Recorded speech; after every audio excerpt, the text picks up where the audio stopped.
हल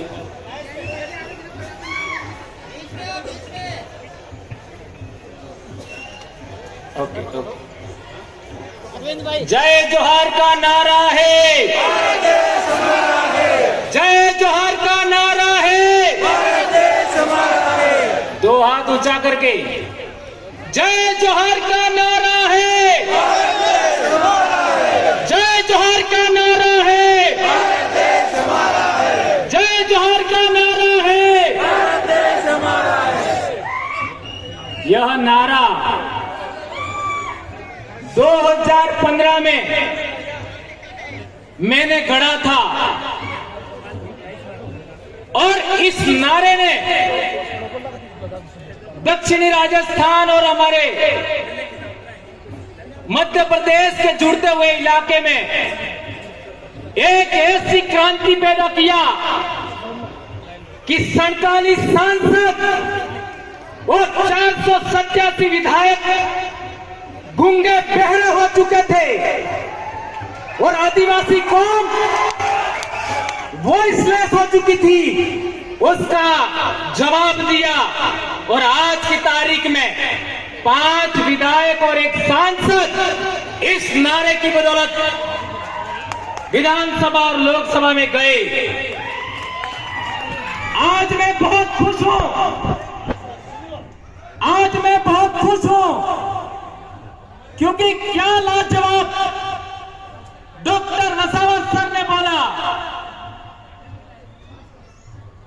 आपका राज पिपला में 5-6 साल पहले मुझे 2 बातों पर बोलने से रोका गया था कि राजनीति पर नहीं बोलना है और धर्म पर नहीं बोलना है, और मैंने वही 2 बातों पर बोला था।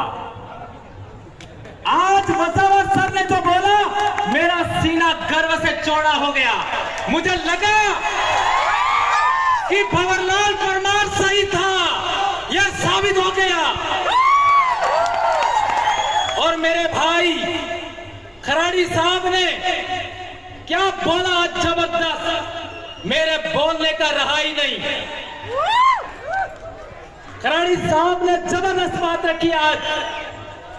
जो मैं बोलना चाहता था, घर से सोच के आया, वह बात खराड़ी साहब ने रखा। और आज मैं कहना चाहता हूं कि मध्य प्रदेश में मैं बहुत बोल चुका हूं। मध्य प्रदेश का भी समय मुझे आज दिया जाए, आने वाले साल मुझे नहीं बोलना। दोस्तों, बारू दादा ने बहुत बड़ी बात बताई कि शोषण की परिभाषा क्या हो, अत्याचार की परिभाषा क्या हो। दोस्तों, हम लोगों को वनवासी कहा जा रहा है, यह भी अत्याचार है। हमारे समाज को धर्म में बांटा गया, यह भी अत्याचार है। हमारे समाज को पार्टियों में बांटा गया, यह भी अत्याचार है। रूढ़ी प्रथा की बात करें, हमारे इलाके में आज की तारीख में एक महिला का कम उम्र में पति मर जाता है तो क्या किया जाता है? जब बच्चे छोटे छोटे होते हैं तो वो महिला मात्र 12 दिन वो महिला ऐसे विधवा होती है। ये रूढ़ी प्रथा है बहुत बड़ी। 12 दिन के बाद उसको पसेड़ी उड़ाई जाती है और वह पुनः सुहागन हो जाती है। ये कितना बड़ा समाज व्यवस्था है। एक महिला के मान सम्मान इज्जत के लिए यह कितनी बड़ी रूढ़ी प्रथा है, उसको भी हमें आगे बढ़ाना होगा दोस्तों। और एक बड़ी बात बताई थी गौर दादा ने कि हम हिंदू भी नहीं है, मुस्लिम नहीं है, ईसाई नहीं है। हमारे लोग कहते हैं कि हम हिंदू नहीं है, लेकिन हिंदू क्यों नहीं है कभी नहीं बताते, कभी नहीं बताते। और यदि बताने की बात आए तो वो मात्र ये कहते हैं कि हिंदू विवाह अधिनियम हमारे ऊपर लागू नहीं होता। आज रतलाम में देखिए, जाबुआ अलीराजपुर दाहोद में देखिए, हमारे समाज का जब विवाह होता है तो एक कपड़े का अड़ूड़ा माड़वे में रखते हैं, उसके ऊपर एक लोटे में महुआ रखते हैं। मान्यवर चौधरी साहब कह रहे थे महुआ और का एक लोटे में रखते हैं और उसके ऊपर दूसरा लोटा पानी भर के रखते हैं। क्या ये बात सही है? और उसके चारों तरफ फेरा लेने से पहले आरती की थाली से तिलक लगा जाता है धरती माता को। यह कितनी बड़ी रूढ़ी प्रथा है। अग्नि पूजा नहीं होता और इसके बाद इस कड़े के चारों तरफ फेरा लगवाया जाता है। यह प्रथा किस विवाह पद्धति में बताइए? क्या यह भी प्रथा ब्राह्मण प्रथा में है क्या? नहीं है। क्या ईसाई प्रथा में है क्या? नहीं है। क्या इस्लाम प्रथा में है क्या? नहीं है। तो हम लोग हिंदू भी नहीं है, हम लोग ईसाई भी नहीं है, हम लोग मुस्लिम भी नहीं है। ये बात प्रमाणित होता है।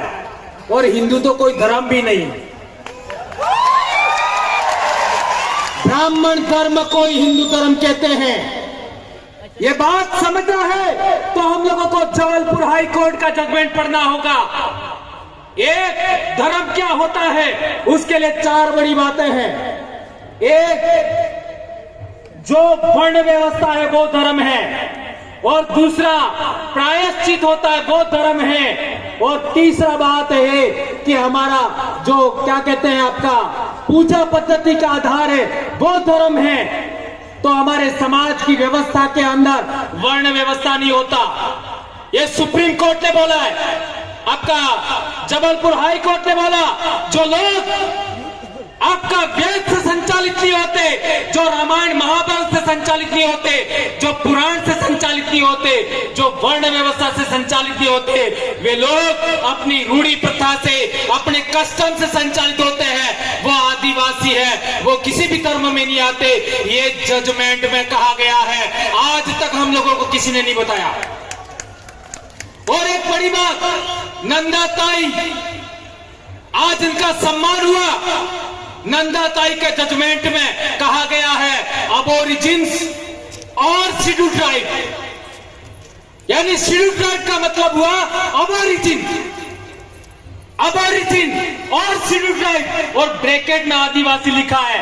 तो जो लोग हमको वनवासी कहते हैं वो लोग कंटेम्प्ट ऑफ कोर्ट कर रहे हैं। हमें केस किया जाना चाहिए। कौन माइकल लाल इसके लिए तैयार है? हाथ ऊंचा करो। ये कंटेम्प्ट ऑफ कोर्ट का जज आपका केस किया जाना चाहिए, तो मैं मानूंगा कि नंदाबाई के साथ आपका न्याय हुआ। एक और बड़ी बात, हमारे बहुत सारे बड़े वक्ताओं ने बात रखा। एक बात आई थी बिल प्रदेश, तो कई लोग मेरा विरोध करते थे। 2015 में मैंने एक आपका व्हाट्सएप पर ग्रुप बना दिया बिल प्रदेश, और वो भी रेवा काठा डायरेक्टरी। मैं पैदाइशी मानगढ़ आंदोलन की देन हूं। ये खराड़ी साहब पैदाइशी मानगढ़ आंदोलन की देन है, और ये आपका जितना भी दक्षिणी राजस्थान और उत्तरी गुजरात का आदिवासी है, उत्तरी मध्य प्रदेश का आदिवासी है, मानगढ़ आंदोलन की पैदाइश है। और मानगढ़ आंदोलन का सबसे बड़ा उद्देश्य था भील राज कायम करना, और ये बात गोविंद गुरु के इतिहास में लिखी हुई थी। उसी को आधार मान करके मैंने बिल प्रदेश व्हाट्सएप ग्रुप बनाया। बहुत लड़ाई हुआ, लेकिन लड़ते लड़ते हम लोगों ने आज पूरे इलाके के अंदर ये बात फैलाने में कामयाब हुए। आज मेरे छोटे भाई चेतर वसावा ने बोला, आपने कितना इस्तेमाल किया। मेरे छोटे भाई जय कृष्ण पटेल ने बोला, कितना बड़ा आपने इस्तेमाल किया। और हमारे डामोर सर ने भी बात किया, आप लोगों ने उनको सर आंखों पे रखा। ये बात हम लोगों को आगे बढ़ाना है। लेकिन मेरा भील प्रदेश क्या है? मेरा भील प्रदेश एक राज्य से भी बड़ा है। मेरा भील प्रदेश का मतलब है जहां जहां भील राजा हुआ करते थे वो सारी जमीन भील आदिवासियों की है। ये आदिवासियों के जल जंगल जमीन की लड़ाई है। ये है भील प्रदेश मेरे लिए। भिल प्रदेश का मतलब जहां जहां हमारा बाप दादा राजा महाराजा थे वो सारी जमीन हमारी है, चाहे वो आज की तारीख में कोई भी बैठा है। और एक बड़ी बात, हमारे लोग जो संसद में और विधानसभा में गए हैं, वे लोग जब हमारे समाज की एट्रोसिटी होती है, हमारे समाज का मर्डर हो जाता है, हमारे समाज के गांव उजाड़ दिए जाते हैं, हमारे समाज का पेशाब कर दिया जाता है मुंह पर, तब भी मुंह नहीं खोलते। उसका कारण क्या? ये बात मात्र बच गई थी वो अवसर की स्पीच में, तो हमें जनप्रतिनिधि सिलेक्शन प्रणाली लागू करना होगा। जनप्रतिनिधि सिलेक्शन प्रणाली का मतलब क्या है? एक विधानसभा के अंदर करीब 500 लोग वोट करेंगे, जो जीतेगा वो चुनाव लड़ेगा, बात खत्म। एक लोकसभा में 700 लोग सभी गांवों के वोट करेंगे और जो जीता वो चुनाव लड़ेगा, बात खत्म। यह है जनप्रतिनिधि सिलेक्शन प्रणाली। इसी के आधार पर हमारे लोग आगे बढ़ रहे हैं। और एक बड़ी बात कि ये लोग नहीं बोलते हैं, तो क्यों नहीं बोलते हैं? तो उनका सिलेक्शन उन लोगों ने किया है। इसलिए मैं कहना चाहता हूं, आदिवासी क्षेत्र से कांग्रेस भाजपा बाइकॉट। आदिवासियों की महाराष्ट्र में दूसरी पार्टी बनानी है, बनाओ। मध्य प्रदेश में बनानी है, बनाओ। गुजरात में बनानी है, बनाओ। जितनी बनानी है बनाना हो, लेकिन आपका कोऑर्डिनेशन करना, अलायंस करना। लेकिन कांग्रेस भाजपा बाइकॉट, खत्म, टाटा बाय बाय। इसी तरीके से आदिवासी एकता कायम करना चाहते हो, रूढ़ी प्रथा बचाना चाहते हो, संस्कृति बचाना चाहते हो, तो तीनों धर्मों को भी बाइकॉट करना होगा। प्रकृति धर्म, आदिवासी धर्म, जो कहना कहो, इंडिजिनस धर्म, ट्राइबल रिलीजन 1931 में था, पुनः लागू करो। जो करना है करो, जो राय बनती है करो, लेकिन इनको आउट करना होगा।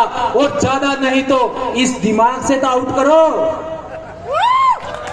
है मान्यवर चौधरी सर कह रहे थे, मेरी बेटी एमबीबीएस कर रही है, मेरा बेटा एमबीबीएस कर रहा है, एक 9th क्लास में बेटा पढ़ रहा है। तीनों के सर्टिफिकेट के अंदर, स्कूल के अंदर आदिवासी लिखवाया मैंने। और मैंने नंदाबाई का रेफरेंस दिखा, वो कोर्ट में का जजमेंट लेके गया, ये आदिवासी लिखा है। और यदि आप नहीं लिखते हो, इस पर साइन करो, मैं आपके ऊपर कोर्ट ऑफ कंटेम्प्ट का केस ठोकूंगा।